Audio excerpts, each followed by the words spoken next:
নমস্কাৰ বন্ধুসকল, আপোনালোকক পুনৰ স্বাগতম জনাইছোঁ। আজিৰ এই ক্লাছটোত আমি এইকেইটা টপিকৰ ওপৰত ডিছকাছ কৰিম। যিহেতু পৰীক্ষালৈ বেছি দিন নাই, 23 তাৰিখে পৰীক্ষা হ'বই আৰু মাজত মাত্ৰ 4-5টা দিন বাকী আছে। গতিকে অকণো সময় নষ্ট নকৰি আহক আজিৰ ক্লাছটো আৰম্ভ কৰোঁ। যদি আপোনালোকে এতিয়ালৈকে মোৰ চেনেলটো ছাবস্ক্ৰাইব কৰি লোৱা নাই, তেতিয়াহ'লে অনুগ্ৰহ কৰি ছাবস্ক্ৰাইব কৰি ল'ব। আজিৰ প্ৰথম প্ৰশ্নটোত সুধিছে The cube of difference between two given natural number is 1728. যে দুটা natural number a আৰু b বুলি ধৰি লৈছোঁ, ইহঁতৰ যিটো কিউব হ'ব এইটো হ'ব 1728। তাৰপিছত কৈছে while the product of these two given numbers is 108. a আৰু b ৰ পূৰণফলটো হ'ব 108. Find the sum of the cubes of these two given numbers. যে a cube plus b cube সমান কিমান হ'ব সেইটো আমাক উলিয়াবলৈ দিছে। 1728টো 12ৰ কিউব হয়। গতিকে ইয়াৰ পৰা আমি কি গম পাম যে a minus b whole cube is equal to 12ৰ কিউব। এতেকে a minus b হ'ব 12। ab হৈছে a into b হৈছে 108। গতিকে এনেকুৱা কোন দুটা সংখ্যা হ'ব পাৰে a আৰু b ৰ জাগাত যি দুটা সংখ্যা ডাঙৰটোৰ পৰা সৰুটো বিয়োগ কৰিলে পাম 12 আৰু সংখ্যা দুটা পূৰণ কৰিলে পাম 108। চাওক 18ৰ লগত যদি আমি 6 পূৰণ কৰোঁ তেতিয়া আমি পাম 108 আৰু 18ৰ পৰা যদি আমি 6 বিয়োগ কৰোঁ তেতিয়া আমি পাম 12। এতিয়া আমি 18ৰ কিউব যোগ 6ৰ কিউব উলিয়াব লাগে। চাওক গোটেই অংকটো আমি নকৰোঁ, আমি অলপ শ্বৰ্ট ট্ৰিক ইউজ কৰিম। শ্বৰ্ট ট্ৰিক মানে কি, আমি ইউনিট ডিজিট মেথড ইউজ কৰিম। 8ৰ কিউব কি হ'ব 512 আৰু 6ৰ কিউব কি হ'ব 216। চাওক যেতিয়া আমি 18ৰ কিউব উলিয়াম তাৰো শেষৰ সংখ্যাটো 2 থাকিব আৰু 6ৰ কিউবটো 216, ইয়াৰ শেষৰ সংখ্যাটো 6 ল'মেই। এইকেইটাতো আমি যোগ কৰিবই লাগিব। 6 2 কি হ'ব 8। আমি চাম অপশ্যনত কোনোবা এটা এনেকুৱা উত্তৰ আছে নেকি যাৰ একেবাৰে শেষৰ অংকটো বা ইউনিট ডিজিটটো 8 আছে। চাওক ইয়াতে আছে 4, ইয়াত আছে 2, ইয়াত আছে 6, ইয়াত আছে 8। গতিকে আমাৰ শুদ্ধ উত্তৰ হ'ব এইটো। আপোনালোকে অংকটো কৰিও চাব পাৰে, কিন্তু শুদ্ধ উত্তৰ এইটোৱে হ'ব। চাওক যদি গোটেইকেইটা অপশ্যনৰ শেষতে 8 দিলে হয় তেতিয়াতো আমি কিউব কৰি চাবই লাগিলে হয়। যিহেতু গোটেইকেইটা অপশ্যনৰ শেষত বেলেগ বেলেগ সংখ্যা আছে, ইয়াত 4 আছে, ইয়াত 2, ইয়াত 6, ইয়াত 8। 2 নম্বৰ প্ৰশ্নটোত কৈছে if x plus 1/x is equal to 10 then x square plus 1/x square সমান কিমান হ'ব। চাওক এইটো এটা নিয়ম আছে এলজেব্ৰা বা বীজগণিতত যে x plus 1/x যদি a হয় তেন্তে x square plus 1/x square সমান a square minus 2 হ'ব। কিহৰ কাৰণে হ'ব এই বস্তুটো সেইটো মই কনচেপ্ট ক্লাছত বুজাই দিম। এতিয়া উত্তৰটো কৰোঁ আহক। চাওক x plus 1/x is equal to প্ৰশ্নত 10 দিয়া আছে, তেন্তে আমি কি কৰিম x square plus 1/x square is equal to 10 square minus 2। 10ৰ square হ'ব 100, 100ৰ পৰা 2 বিয়োগ কৰিলে পাম আমি 98। অপশ্যন কোনটো শুদ্ধ হ'ব, অপশ্যন চি। এইটো প্ৰশ্ন কৈছে the third proportional between 25 and 35 is। এইটো প্ৰশ্নটো কেনেকৈ কৰিম, যেতিয়া আমাক দুটা সংখ্যা দিয়া থাকিব আৰু তাৰ থাৰ্ড প্ৰপৰ্চন উলিয়াব দিব তেতিয়া আমি এনেকৈ লিখিম a অনুপাত b তাৰপিছত b অনুপাত c। ইয়াতে a ৰ মানটো 25 ধৰিম, b ৰ মানটো 35, আকৌ a মান দুটা সমান, ইয়াতে b আছে নে ইয়াতো b হ'ব, ইয়াতো 35 ধৰিব লাগিব আৰু c ৰ মানটো আমি উলিয়াব লাগিব। কেনেকৈ উলিয়াম চাওক, প্ৰপৰ্চনত কি হয় এইটোৰ লগত এইটো পূৰণ কৰিলে যিমান পাম এইটোৰ লগত সেইটো পূৰণ কৰিলেও সিমানেই পাম। তাৰ মানে 35 into 35 is equal to 25 into c। এতেকে c সমান কিমান হ'ব 35 into 35 divided by 25 কাটাকাটি কৰিলে ইয়াত এটা 7 থাকিব ইয়াত এটা 7 থাকিব পাঁচৰে কাটিছো 7 7 গুণ হৈ যাব 49 এটোই হ'ব আমাৰ কাৰেক্ট আনসাৰ এটো প্ৰশ্নত কৈছে an amount given in compound interest becomes 4 times in 6 years যে 100 টকা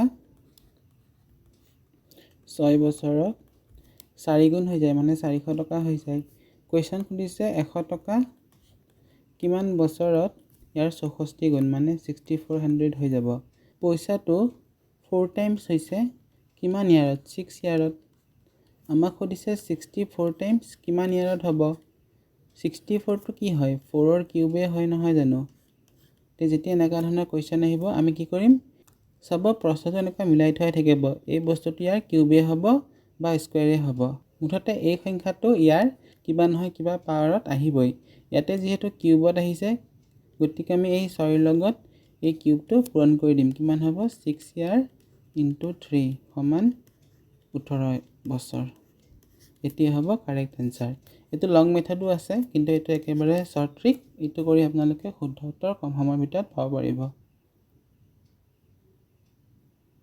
5 নম্বৰ প্ৰশ্নটোত কৈছে অমৰ can complete a work in 15 days and Prem in 12 days যে অমৰে এটা কাম সম্পূৰ্ণ কৰিবলৈ 15 দিন সময় লাগে আৰু প্ৰেমৰ সময় লাগে 12 দিন starting with অমৰে কামটো আৰম্ভ কৰে they work on alternate days in how many days will the work be completed যে কিমান দিনত এই কামটো সম্পূৰ্ণ হ'ব প্ৰথম দিনা অমৰ যায় নেক্সট ডে প্ৰেম যায় আকৌ 3 নম্বৰ দিনা অমৰ যায় 4 নম্বৰ দিনাখন প্ৰেম যায় এনেকৈ কিমান দিনত কামটো সম্পূৰ্ণ হ'ব টোটাল কামটো উলিয়াবৰ কাৰণে কি কৰিম 15 আৰু 12 ৰ এলসিএম লম কিমান পাম 60 এফিচিয়েন্সি উলিয়াব লাগিব 15 4 গুণ 60 12 5 গুণ 60 এৰ এফিচিয়েন্সি পাই গলো কিমান আমি 4 আৰু প্ৰেমৰ এফিচিয়েন্সি কিমান হৈ গল 5 টোটাল কাম কিমান আছিল 60 প্ৰথম দিনা অমৰ যাব 4 কাম কৰিব নেক্সট দিনাখন প্ৰেম যাব 5 কাম কৰিব আকৌ নেক্সট দিনাখন অমৰ যাব 4 কাম কৰিব নেক্সট দিনাখন প্ৰেম যাব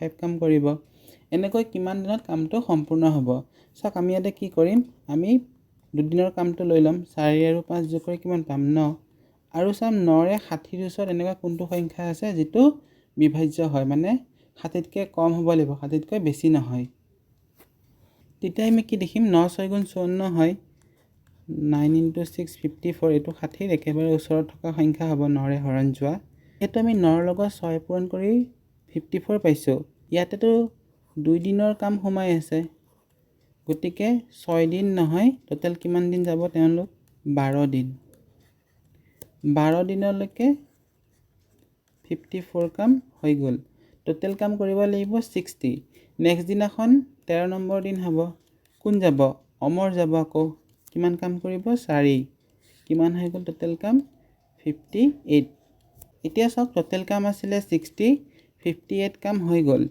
দুটা কামহে বাকি আছে আৰু এতিয়া যদি আমি প্ৰেমক পঠাই দিও প্ৰেমেটো 5টা কাম কৰি দিব গতিকে আমি ইয়াৰ এনসাৰটো কেনেকৈ উলিয়াম যে আমাৰ গোটা দিন মানে আমি কমপ্লিট ডেজ কিমান পাইছিলো কমপ্লিট ডেজ পাইছিলো 13 টো ইয়াতে লিখিম ফ্ৰেকশনত লিখিব লাগিব তাৰ পিছত যিমান কাম বাকি ৰৈ গল সেই কামটো আমি লিখিম ওপৰত আৰু যোনে কৰিব যাব তাক লিখিম আমি তলত এতিয়া হ'ব কাৰেক্ট আনসাৰ অপচন 8 6 নম্বৰত কৈছে a man spends rupees 3500 and saves 12.5% of his income his monthly income is যেতিয়া এনেকুৱা ধৰণৰ কোৱেশ্চন আহিব কি লিখিম আমি লিখিম ইনকাম এক্সপেন্ডিচাৰ আৰু সেভিংস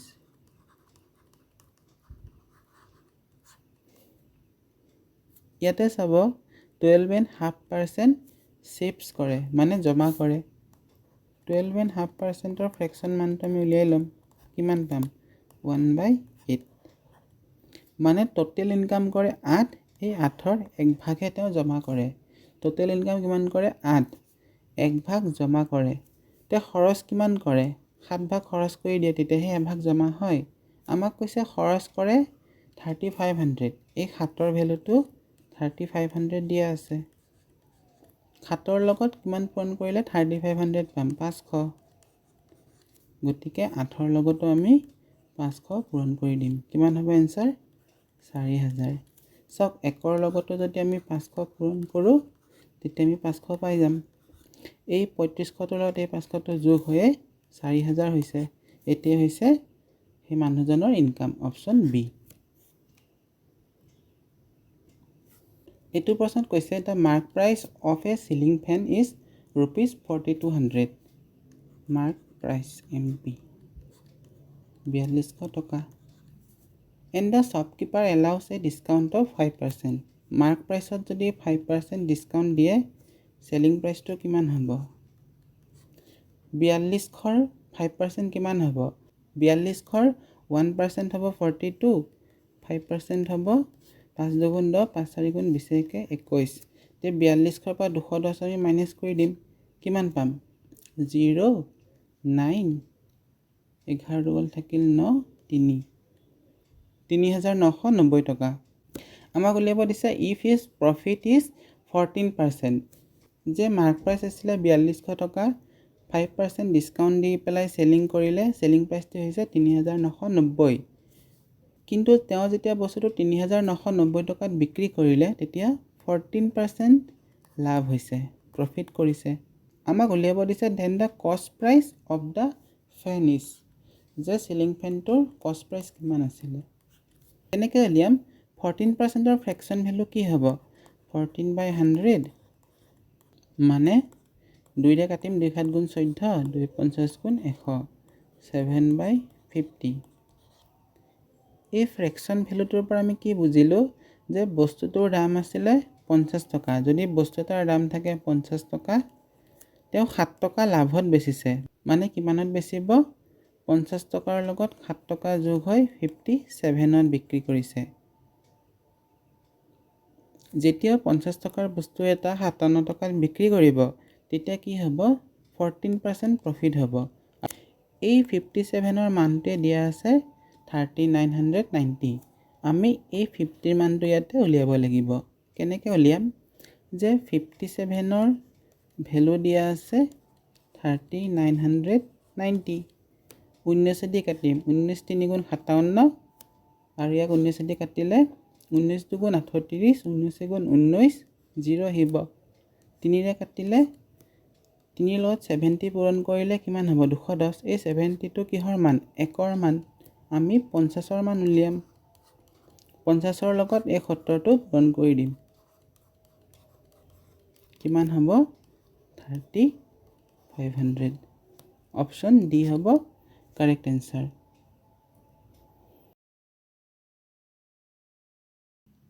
8 নম্বৰ প্ৰশ্নটোত কি কৈছে? The volume of a sphere of radius 4.2 centimetre. যে এটা স্ফেয়াৰ আছে, স্ফেয়াৰ মানে গোলক, ইয়াৰ ভলিউমটো উলিয়াব দিছে। স্ফেয়াৰৰ ভলিউম ওলোৱাৰ ফৰ্মুলাটো কি সেইটো আমি জানিব লাগিব। ফৰ্মুলাটো হৈছে 4/3 পাই r কিউব। এতিয়া আৰৰ মান দিয়া আছে আমাক কিমান? 4.2 চেণ্টিমিটাৰ। আমি এতিয়া অংকটো কৰিম। পাইৰ মান ল'ব দিছে 22/7। আৰৰ মান আমি কি কৰিম? 42/10 লৈ ল'ম। ইয়াক আমি কি লিখিব পাৰোঁ? 42/10 বুলিও লিখিব পাৰোঁ। এইটো 3বাৰ পূৰণ কৰিব লাগিব।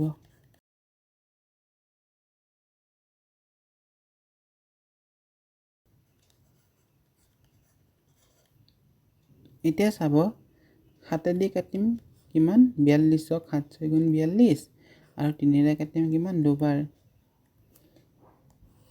তলত কি আহিব? তলত আহি যাব 1000 আৰু ওপৰত কি আহিব? 22ৰ লগত 2 পূৰণ কৰিলে 44, 44 × 4 কিমান হ'ব? 4 4 গুণ 16, 4 4 গুণ 16 একে 17 আৰু ইয়াৰ লগত 42 × 42 কৰিব লাগিব। এতিয়া চাওক, আমি যদি গোটেই পূৰণটো কৰিব যাওঁ আমাৰ কমচে কম 2 মিনিট বা 3 মিনিটমান সময় যাব। আমি অলপ তাতকৈ সোনকালে কৰিবৰ কাৰণে কি নিয়ম ব্যৱহাৰ কৰিম? চাওক, তলত যিহেতু 1000 আছে মানে আমাৰ যোনটো উত্তৰ ওলাব তাৰ 3টা সংখ্যাৰ আগত দশমিক থাকিব। কিন্তু অপশ্যনত কি হৈ আছে? গোটেইকেইটা অপশ্যনতে 3টা সংখ্যাৰ আগত দশমিক দিয়াই আছে। আৰু চাব ইউনিট ডিজিট মেথড যদি লগাওঁ ইয়াতো 4 আছে, ইয়াতো 4 আছে, ইয়াতো 4 আছে, ইয়াত 5 আছে। গতিকে আমি কি কৰিম, দুটা অংকলৈকে উলিয়াই ল'ম। ইয়াত 64 আছে, ইয়াত 34 আছে, ইয়াত 24 আছে, ইয়াত 25 আছে। দুটা অংকলৈকে কেনেকৈ উলিয়াম, আমি প্ৰথমতে 42 পূৰণ 42 কৰি ল'লোঁ। 42 দুগুণ কিমান হ'ব 84 আৰু 4 দুগুণ 8, 4 4 গুণ 16। এতিয়া আমি যোগ কৰিম 4 8 8 16। আমি ইমানখিনিলৈকে থৈ দিম, বাকীখিনি আমি নকৰোঁ। তাৰপিছত কি কৰিম 176 দি পূৰণ কৰিম। 6 4 গুণ 24 2, 6 6 গুণ 36 37 38 3। বাকীখিনি আমি নকৰোঁ। 7 4 গুণ কিমান 28 পাম, আৰু বাকীখিনি আমি এইফালেখিনি নকৰোঁ। কিমান পাম 4টো আহিব 8 8 16 হ'ব। আমি 2 ডিজিটলৈকেহে কৰিলোঁ। 2 ডিজিটলৈকে যেতিয়া কৰিলোঁ লাষ্টৰ সংখ্যাটো কি পালোঁ 64। 64 ইয়াতে আছে নেকি, ইয়াতে নাই, মানে এইটো নহয়। ইয়াতে আছে নেকি, ইয়াতে আছে, এইটো হ'ব পাৰে। ইয়াতে নাই, এইটো নহয়, ইয়াতেও নাই, এইটো নহয়। গতিকে কোনটো শুদ্ধ উত্তৰ হ'ব এইটোৱেই। গোটেইটো যদি আমি কৰোঁ আমি শেষতকৈ এইটোৱে পাম, কিন্তু আমি যেতিয়া কম সময়ৰ ভিতৰত উত্তৰটো উলিয়াব পাৰোঁ, যিহেতু এক্সাম হলত আমাৰ টাইম বহুত কম থাকে, গতিকে এই নিয়মত কৰিলে আপোনালোকৰ শুদ্ধ উত্তৰটো কম সময়ৰ ভিতৰতে ওলাই যাব।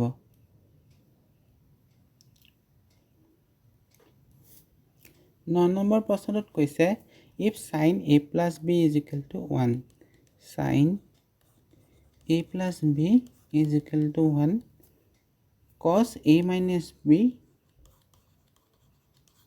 half, দেন a মানটো কিমান হ'ব সেইটো আমাক উলিয়াব দিছে। এতিয়া চাওক আমি কি কৰিম, এই 1 মানে কি, sin যদি আমি 90 ডিগ্ৰী লওঁ কিমান পাম 1, গতিকে sin a plus b সমান sin 90 ডিগ্ৰীও লিখিব পাৰোঁ। ঠিক তেনেকৈ cos কিমান ডিগ্ৰী ল'লে হাফ পাম, cos 60 degree is equal to half. গতিকে ইয়াতে আমি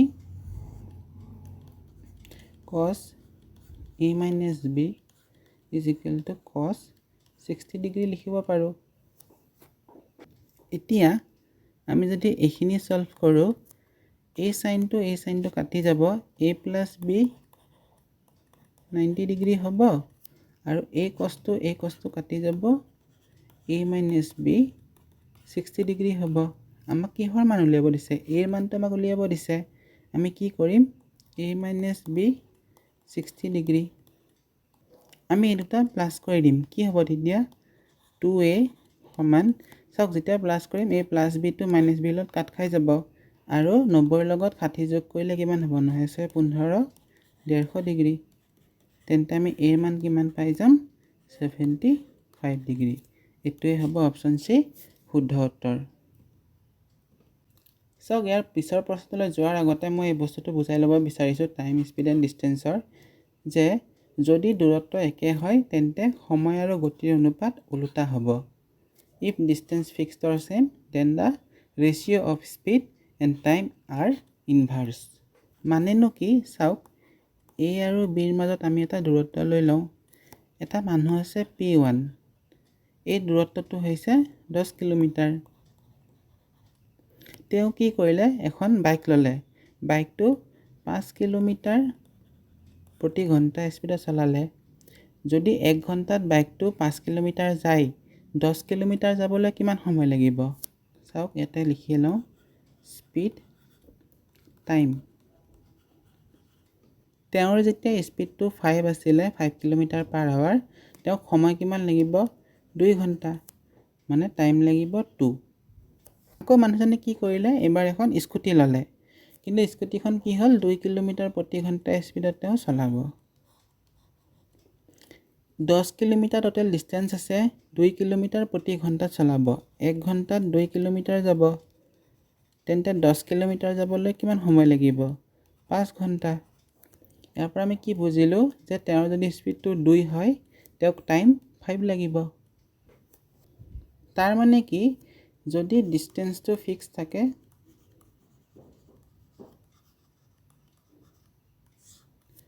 মানুহজনে স্পীডটো যদি বেছি থাকে তেতিয়া টাইম তেওঁক কম লাগিব। যদি তেওঁৰ স্পীডটো কম থাকে টাইমটো বেছি লাগিব। আৰু এই ক্ষেত্ৰত কি হয়, স্পীড আৰু টাইমৰ ৰেচিঅ'টো ওলোটা হৈ যায়। ইয়াতে স্পীডৰ ৰেচিঅ' কি? স্পীডৰ ৰেচিঅ' হৈ আছে ইয়াতে 5:2। টাইমৰ ৰেচিঅ' কি? স্পীড এইটো দেই, এইটো স্পীড। টাইমৰ ৰেচিঅ' কি হৈ গ'ল? এইটো টাইমৰ ৰেচিঅ' 2:5। ইয়াত আছিলে 5:2, ইয়াত হৈ গ'ল 2:5। ওলোটা হৈ গ'ল নে নাই?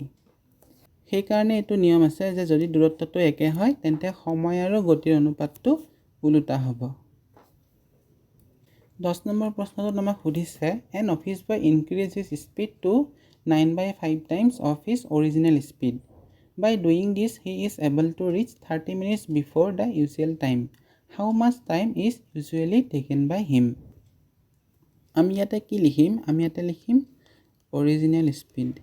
এই অৰিজিনেল স্পীডটোৱে তেওঁৰ ইউজুৱেল স্পীডো হয়। আৰু ইয়াতে লিখিম আমি ইনক্ৰিজ স্পীড।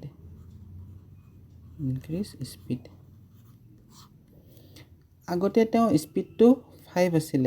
ইয়াতে কৈছে নহয় N office boy increase his speed to 9/5, মানে আগতে যদি 5 আছিলে এতিয়া তেওঁৰ স্পীডটো 9 হৈ গ'ল।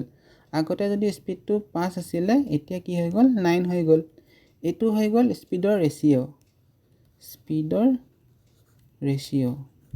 তেন্তে টাইমৰ ৰেচিঅ' কি হ'ব? টাইমৰ ৰেচিঅ'টো ওলোটা হ'ব। অকণ আগত বুজাইছোঁ, মানে টাইমৰ ৰেচিঅ'টো কি হৈ যাব? 9:5। আমাক প্ৰশ্নত কি কৈছে যে by doing this he is able to reach 30 minutes before. এই যে 9 আৰু 5ৰ মাজত ডিফাৰেঞ্চ কিমান পাইছোঁ আমি? 9 আৰু 5ৰ মাজত ডিফাৰেঞ্চ পাইছোঁ ৰেচিঅ'ত 4। এই 4 মানটো প্ৰশ্নত দিয়া আছে 30 মিনিট। আমাক কি সুধিছে? How much time is usually taken by him. আগতে তেওঁ কোনটো স্পীডত গৈছিলে ইউজুৱেল টাইম? এইটো 9টো। আমাক 9ৰ মানটো উলিয়াব দিছে। চাওক 4ৰ ভেলু যেতিয়া 30 দিয়া আছে, 9ৰ ভেলু আমি কেনেকৈ উলিয়াম? যাৰ মানটো দিয়া আছে ইয়াত 4ৰ মানটো 30 দিয়া নাই জানো? সেইটো যিটো মান দিয়া আছে সেইটো লিখিম ওপৰত, যাৰ মানটো দিয়া আছে সেইটো লিখিম তলত, আৰু যাৰ মান উলিয়াব লাগিব সেইটো আমি পূৰণ কৰি দিম। এইটো ঐকিক নিয়মতো কৰিব পাৰি, একে হয় দুটা বস্তু। এতিয়া কি হ'ব? 4ৰে 30ক যদি আমি কাটো কিমান বাৰ যাব? 7.5। 4 5 গুণ 20, 4 7 গুণ 28, 2 30। এতিয়া 7.5ৰ লগত 9 যেতিয়া পূৰণ কৰিম আমি কিমান পাম? 9 5 গুণ 45, দশমিক থাকিব। 9 7 গুণ 63, 63 লগত 4 যোগ হয় 67। এনচাৰ কি হ'ব আমাৰ? এইটো অপশ্যন ডি, 67.50 মিনিট। 11 নম্বৰ প্ৰশ্নত কি কৈছে? A fraction is divided by the reciprocal of itself. Reciprocal মানে কি? যে যদি এটা ভগ্নাংশ থাকে a/b, তাৰ ৰেচিপ্ৰকেলটো হ'ব b/a।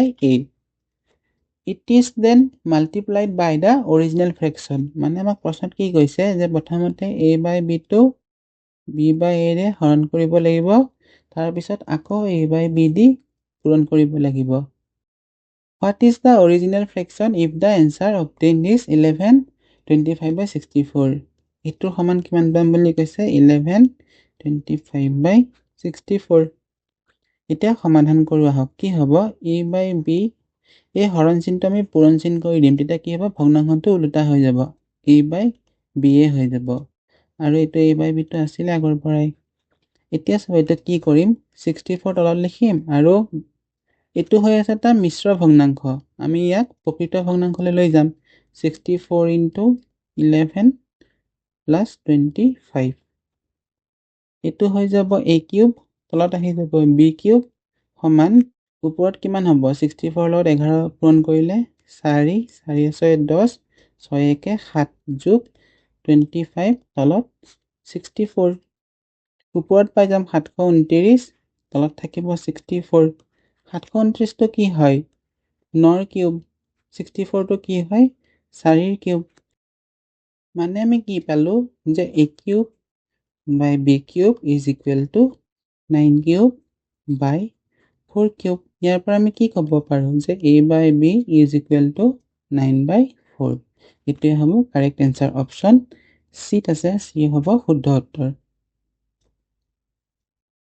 12 নম্বৰ প্ৰশ্নটোত কৈছে A and B invested money in a business in the ratio of 7:5 যে A আৰু B ইনভেষ্টমেণ্ট কৰিছে কিমান ৰেচিঅ'ত 7:5 If 15% of the total profit goes for charity 15% চেৰিটিত দি দিয়া বুলি কৈছে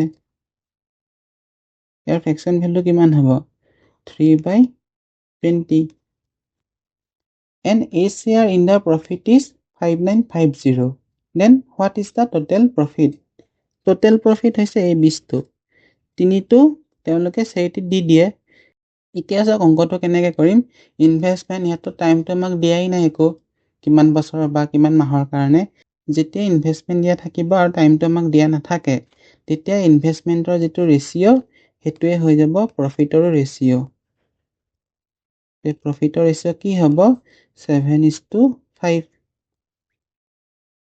A share in the profit is ₹5950 7ৰ মানটো 5950 দিয়া আছে 5ৰ মানটো উলিয়াব লাগে 7এদি 5950 কিমানবাৰ কাটিব পাৰিম 7 8 × 56 7 5 × 35 শূন্য আহিব 5ৰ লগত আমি 850 পূৰণ কৰি দিম 5 0 × 0 5 5 × 25 5 8 × 40 2 42 এতিয়া চাব এই 5950 প্লাছ 4250 কিমান হ'ব 0 পাছে পাছে 10 9 2 11 12 5 4 9 10 10,200 10,200টো অপশ্যন এতিয়া নাই মানে কি আমাৰ উত্তৰটো ভুল হৈ গৈছে নেকি চাওক উত্তৰটো ভুল হোৱা নাই কিয় ভুল হোৱা নাই আমাক কৈছে নহয় যে 15% টোটেল প্ৰফিটৰ পৰা চেৰিটি কৰি দিয়ে টোটেল প্ৰফিট হৈ আছিলে 20ৰ 3 চেৰিটি কৰি দিয়ে কিমান থাকি যাব তেতিয়া 17হে থাকি যাব এই 10,200টো 17ৰ মান হয় তাৰ মানে 17ৰ ভেলু দিয়া আছে 10,200 আমাক এই 20ৰ ভেলুটো উলিয়াব লাগিব তেতিয়াহে আমি টোটেল প্ৰফিটটো পাম 20ৰ ভেলু কি হ'ব 17 দিয়ে 102ক 6 বাৰ কাটিব পাৰি মানে গোটেইখিনি সংখ্যাক 600 বাৰ যাব আৰু 20ৰ লগত এই 600টো পূৰণ কৰি আমি কিমান পাম 6 2 × 12 3টা শূন্য মানে 12,000 অপশ্যন ক'ত আছে অপশ্যন বি হ'ব আমাৰ শুদ্ধ উত্তৰ আজি এই ক্লাছটোত এই 12টা প্ৰশ্নতে সামৰিছোঁ এনেকুৱা ধৰণৰ ভাল ভাল প্ৰশ্ন লৈ মই পুনৰবাৰ আপোনালোকৰ মাজত উপস্থিত হ'ম যিহেতু APSC এনফৰ্চমেণ্ট ইনস্পেক্টৰ পৰীক্ষালৈ আৰু মাত্ৰ 5টা নহ'লে 4টা দিনহে বাকী আছে সেয়েহে আপোনালোকে মনোযোগেৰে নিজৰ অধ্যয়নখিনি সমাপন কৰক আজি এই ক্লাছটো ইমানখিনিতে সামৰিছোঁ ক্লাছটো শেষলৈকে চোৱাৰ বাবে ধন্যবাদ